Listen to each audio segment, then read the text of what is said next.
Standardisation है। Standardisation के parameters में बहुत सारी चीज़ें आती हैं, जैसे ऑर्गेनोलैक्टिक एरोमेटिक पैरामीटर्स हैं या फिजिकोकेमिकल हैं।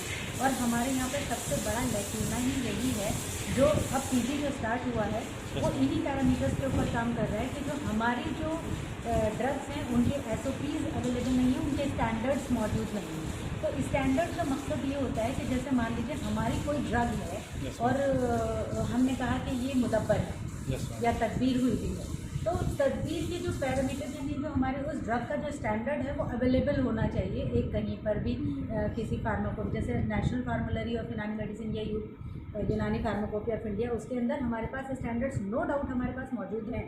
लेकिन क्या वो हैं, उनको अभी तक बहुत ज़्यादा उन पर अभी प्रैक्टिस में नहीं है। तो कुछ चीज़ें पब्लिश हुई हैं, कुछ नहीं हैं।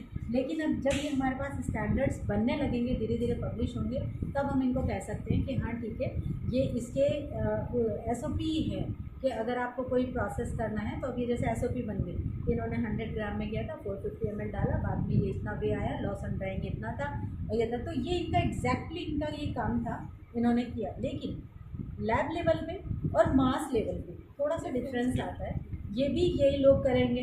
अभी जाहिर है कि ये इस लेवल पे हैं कि MD में है, काम कर रहे हैं। बाद में जब ये इंडस्ट्रियलिस्ट बन जाएंगे तो फिर ये अपने फैक्ट्री में बहुत सारे जो ऐसे पैरामीटर्स हैं जिन पे लार्ज लेवल पे काम किया जाता है, जैसे बल्क में इनके पास ड्रग आई, मान लीजिए इनके पास 10 ट्रक आ गए या 2 ट्रक आए और उन्होंने फिर इनको प्रोसेस किया। प्रोसेस करने के बाद उसमें से एक सैंपल निकाला, तो उसका जो बैच का जो पैरामीटर होगा वो अपने पास ये नोट करेंगे अपनी लैब में, उनके पास GMP अप्रूव्ड इनकी लैब होगी, और फिर ये उसमें बताएंगे उसके पूरे पैरामीटर्स कि ये हमारी ड्रग थी। तो वो स्टैंडर्ड जो हमारा मौजूद था ऑलरेडी जो लैब में किया गया था, और वो कितना उससे वेरिएशन है ना मास लेवल पे। तो यही डेवलपमेंट जो है वो सब चीज़ें धीरे धीरे आएंगी PG आने के बाद। यही हमारे डिफरेंसेस जो है वो हमें मिल